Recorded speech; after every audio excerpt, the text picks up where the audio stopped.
You know, that feeling when you're sitting on the couch and you look down at your hand and you suddenly realize you've been like aggressively chewing on your thumbnail for the last 10 minutes. Oh, yeah. Completely unconscious of it. Right. Or maybe you open your phone just to check the weather and somehow 20 minutes later you are deep scrolling through an endless timeline, just completely zoned out. Yep. Classic doom scroll. It happens to all of us. It really does. I mean, we all have these automatic loops, Yeah. biting our nails, checking our screens, or even just sitting in traffic overthinking that one awkward thing we said like 3 years ago. We all have habits. We do. And we spend an enormous amount of time and energy and money trying to figure out how to stop them. Yeah. Like, if you think about it, the entire global self-improvement industry is built almost entirely on the promise of helping people break bad routines and build good ones. Exactly. But for this deep dive, we are exploring a radical and honestly entirely counterintuitive approach to breaking free from these habits. And the wild part is, the source material argues we have to do it without using a single ounce of willpower. Which goes against literally everything we're taught. Right. Completely. We are pulling this from a transcript of a video on the official J. Krishnamurti YouTube channel. It's titled, How Does One Break Free of Habits? And it's a fascinating text because, well, it doesn't offer like a 10-step life hack program. It asks you to completely dismantle how you think about your own brain. Yeah, Krishnamurti really takes a sledgehammer to the modern self-help playbook here. Before he even talks about breaking a habit, he forces us to look at the actual mechanics of what a habit is. Okay, let's unpack this. Because his foundational definition is really interesting. According to the text, a habit is simply pure repetition, right? Right, yeah. It's the brain going on autopilot. Yeah. You repeat an action like brushing your teeth in the morning, having a drink, or, as he actually mentions in the text, pursuing sex, and your brain simply establishes a pattern. It just locks it in. Exactly. Right. And once that pattern is set, you don't even have to pay attention anymore. You just do it quickly and get it over with. The brain just becomes entirely mechanical. Wow. Yeah. I can definitely feel that mechanical state when I'm, say, driving a route I've driven 100 times. Yeah. You arrive at your destination and realize you literally don't remember the last 4 miles. Yes. Highway hypnosis. The brain just powered down and let the routine take over. But he says that's dangerous, doesn't he? He does. That mechanical state is precisely the danger Krishnamurti is pointing to. Because when the brain relies heavily on these constant repetitive loops, it becomes inactive. It stops being truly alive and observant. Right. And what's really interesting is that he doesn't just limit this to physical routines like brushing your teeth or chewing your fingernails. He explicitly includes intellectual and spiritual habits as well. Yeah, that part was wild to me. He brings up the habit of searching for, quote, God, or constantly seeking out exotic gurus. Oh, absolutely. The spiritual shopping around. Right. Because these figures, they promise you absolute enlightenment, but ultimately they just let you do whatever you want anyway. It's just another routine, like a spiritual hamster wheel. Yeah, he includes the chaos of the world like people running from one belief system to another, endlessly seeking answers as manifestations of this exact same mechanical loop. So the overarching question of this text isn't just about how to stop a minor physical tic. It's so much bigger than that. It is. It's about how we stop these deeply ingrained mechanical patterns across our entire lives without, tearing ourselves apart in the process. Okay, but hold on. Because if the brain is stuck in a mechanical loop, the natural next step is figuring out how to break it. And usually, society gives us exactly one tool for this, which is willpower. Yep, good old-fashioned grit. Right, but wait, if I have a terrible habit, isn't making a firm decision to stop the absolute only way to slam the brakes? I always think of willpower like a muscle used to hold a heavy door shut. That's a great visual, actually. Thanks. I mean, it takes a massive amount of effort, right? Your arm might shake, you might be sweating, but it keeps the door closed. If we don't use willpower, the door just flies open. Well, look at the cost of holding that door shut, though. Krishnamurti completely rejects the idea of using willpower because he asks a foundational question. He asks, what is will? And his answer is that will is the quintessence of desire. The quintessence of desire. Yeah. So willpower isn't some noble, separate, higher force in our brains. It's literally just another want. Exactly. You have the original desire to do the habit to smoke, to chatter, to scroll. If you use willpower to stop, you are introducing a massive opposing desire to not do it. Oh, wow. So you haven't resolved the habit at all. You've simply created a secondary conflict. Hmm. You have turned your own mind into a battlefield where two desires are at war with each other. So you are holding that heavy door, sweating, and the habit is actively pushing from the other side. You are literally fighting yourself. Right. And eventually, I mean, your arm is going to get tired. And when that fatigue sets in, we turn to what Krishnamurti calls orthodox means to manage the conflict. He gives a really stark example of this in the transcript. Oh, the drug example, right? Yes. Yeah. You take a drug to quiet yourself down because you're agitated. Then, having been quieted down by the first drug, you take another drug to keep yourself awake. Oh, man. So you just trade one mechanical routine for another. You're constantly medicating the symptoms of the internal war you started with your own willpower. Precisely. It becomes just another routine. The true goal he is pushing toward is stopping a habit without any kind of effort. No decision, no compulsion, and importantly, no reward and no punishment. Which is so hard to grasp because reward and punishment are basically the two elements our entire society lives on. They really are. Huh. But to truly break a habit, he emphasizes that we must do it without those external pressures. Okay, so if willpower and effort, which are, let's face it, the only tools we usually use, if they are completely off the table, the text reveals that the replacement is awareness. But it has to be a very specific, self-generated kind of awareness. Right. Like it can't be forced from the outside. Yeah, and to illustrate this, Krishnamurti focuses heavily on one specific insidious habit, which is chattering. Mm-hmm. He shares this brilliant anecdote in the transcript about a woman who insisted on getting an interview with him. He apparently doesn't give interviews anymore, but she pushed and pushed until she finally came in. Yeah, and what did she do? The moment she entered the room, she just began to talk. She talked endlessly for the entire hour, and as she was walking out the door, she turned to him and said, "I am glad to have met you." It's just a tragic comedy, really. She went to see a profound thinker and spent the entire time listening to herself. Exactly. But he uses that story to point out that chattering isn't just about talking endlessly out loud to other people. The real problem is an extraordinary habit of chattering inwardly. Yes, the internal monologue. Right. We almost never allow the brain to be completely still or silent. What's fascinating here is how Krishnamurti insists on how you must become aware of this inward chattering.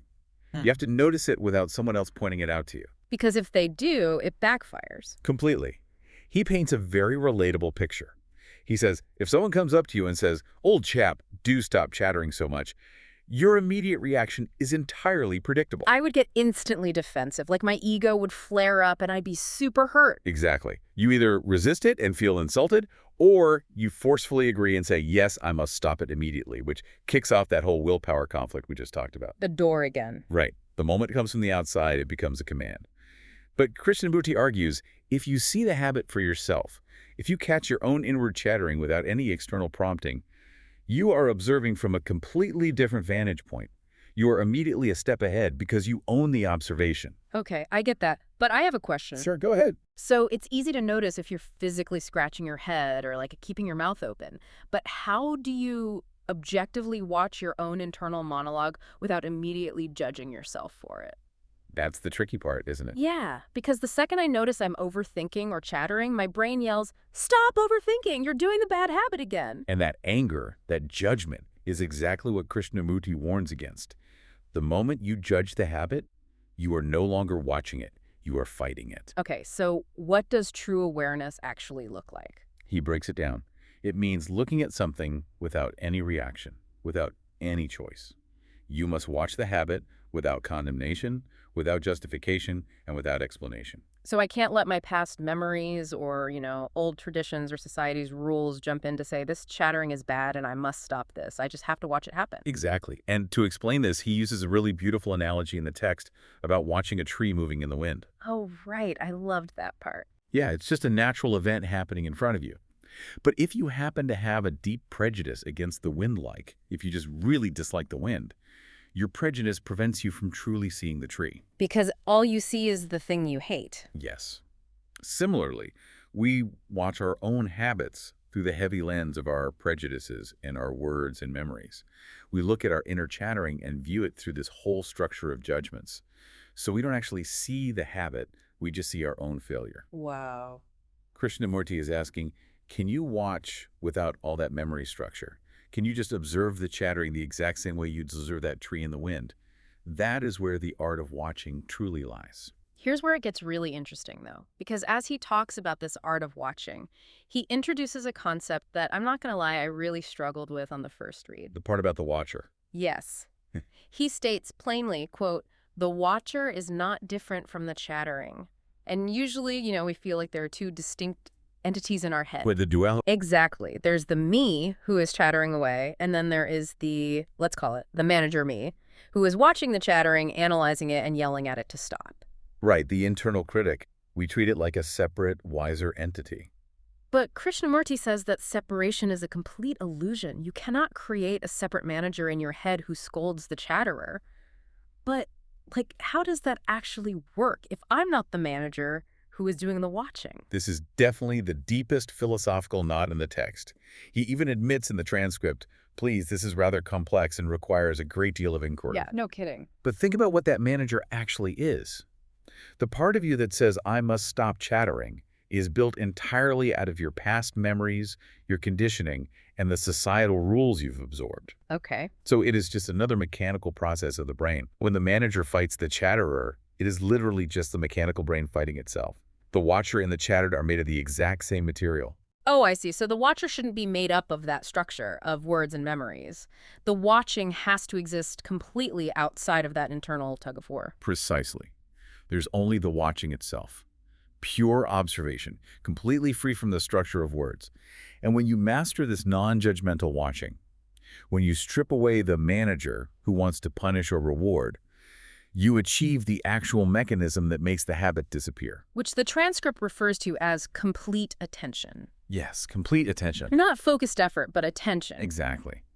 When you watch your habit without seeking a reward and without fearing punishment, you are giving it complete attention. At that precise second, all of your energy, all of your capacity is entirely present. Wow. And Krishnamurti says that in the flame of that complete attention, the mechanical habit simply has no place. It burns away. It ends. Okay, but let's ground this in reality for a second, because this is where the despair usually sets in for me. So what does this all mean practically?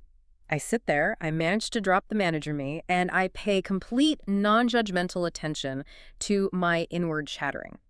And let's say it works. The chattering stops in the flame of that attention. Okay, good so far. But then, like an hour later, I get stressed about a work email, and the chattering comes roaring right back. And the text even acknowledges this will happen. It does, yes. So am I just supposed to constantly monitor my brain and blast these habits with the flame of attention every single hour for the rest of my life? Because that sounds utterly exhausting. It would be impossible to sustain. You'd burn out in a day. Cool. But the beauty of this source material is that Krishnamurti anticipated this exact frustration. Oh, he did? Yes, he knows the habit will return, but he warns against a very subtle, very dangerous trap that we fall into when it does return.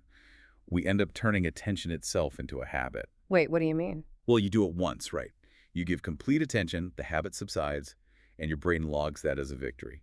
The next time the chattering starts, you catch yourself and you say, oh no, the habit is back. I must pay attention. And by saying I must pay attention, I've ruined it. Exactly.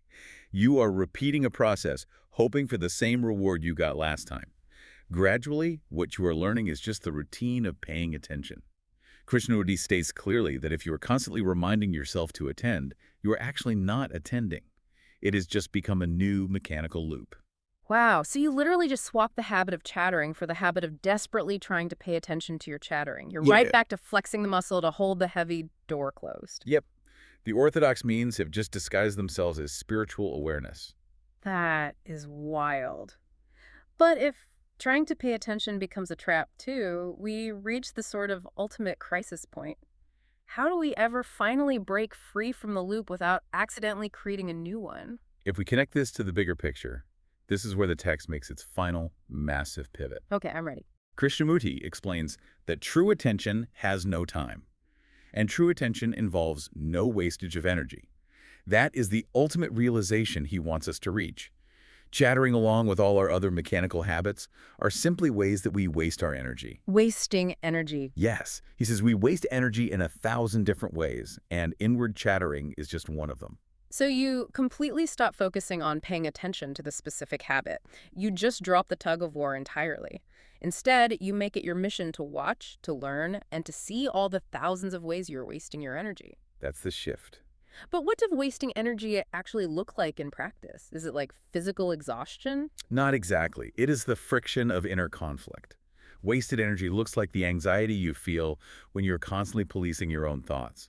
It looks like the mental fatigue of pretending to be someone you aren't, or, the exhaustion of holding that heavy door shut against your own desires. Oh, man. So true. When you shift your focus to observing the energy drain itself, you start to see the habit for what it really is. Mm-hmm. It's not a moral failing you need to punish. It is literally just a leak that is draining your vitality. It's like you've been staring at a single leaky faucet in a house that's completely flooding and obsessively trying to fix that one drip with willpower.